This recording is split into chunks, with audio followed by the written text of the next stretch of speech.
Pela primeira vez na história moderna, um Papa vivo vai vivenciar a morte de outro Papa.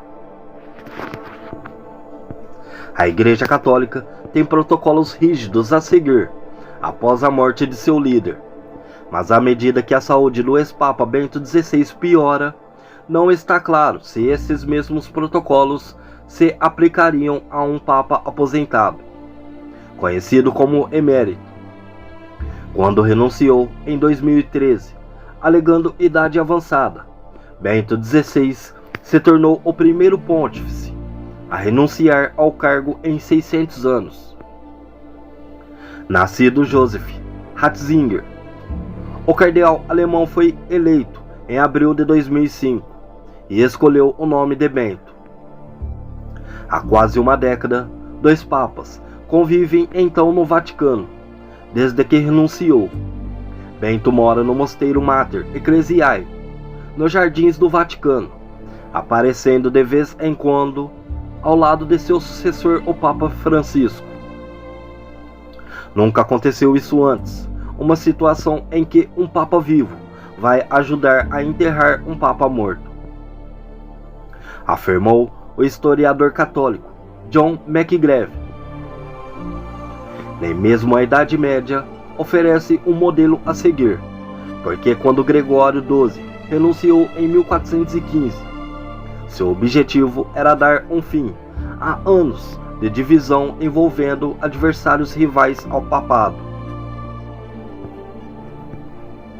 Normalmente, quando um papa morre, sua morte é confirmada e os chefes de Estado estrangeiros são notificados informalmente, antes de Rádio Vaticano dar a notícia.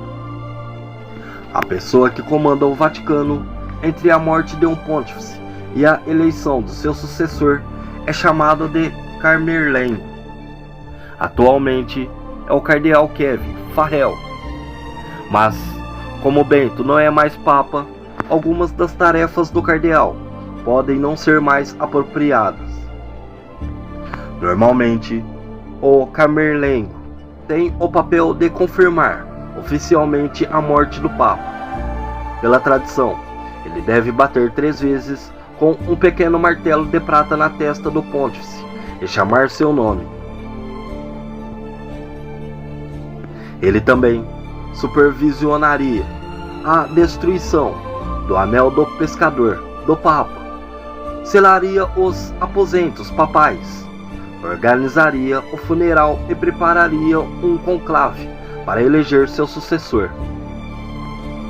Como Francisco já é Papa, há uma incerteza considerável a respeito do que o Camerlengo vai fazer. Um funeral papal é normalmente presidido pelo decano do Colégio dos Cardeais, atualmente o cardeal Giovanni Battista.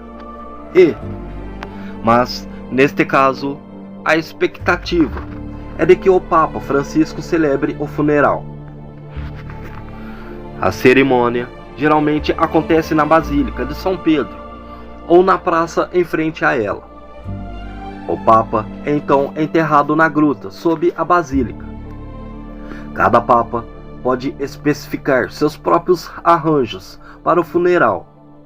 E embora a família de Bento XVI esteja enterrada na Alemanha, seu biógrafo, Peter Sihuald, disse que ele queria ser enterrado na tumba que pertenceu a seu predecessor, João Paulo II, antes de ser canonizado e transferido para outro lugar no Vaticano.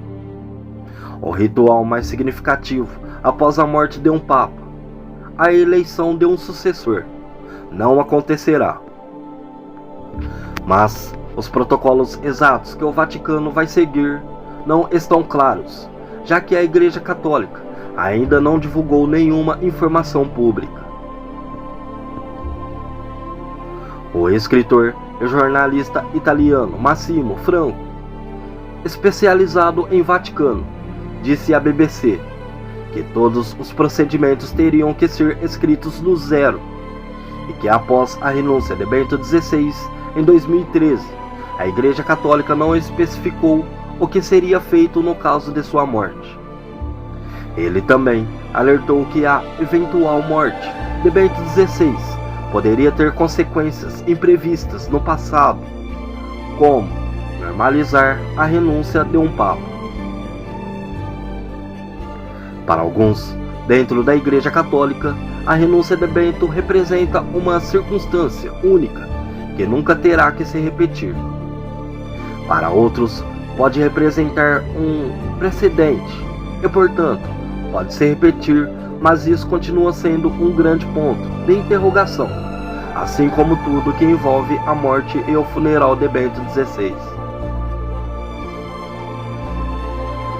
Como Bento XVI foi anteriormente chefe de Estado da Cidade do Vaticano, uma cidade-estado dependente, cercada por Roma e governada pelo Papa, é possível que haja um funeral com honras de Estado com líderes estrangeiros convidados. Mas até o momento, inclusive isso é uma incógnita.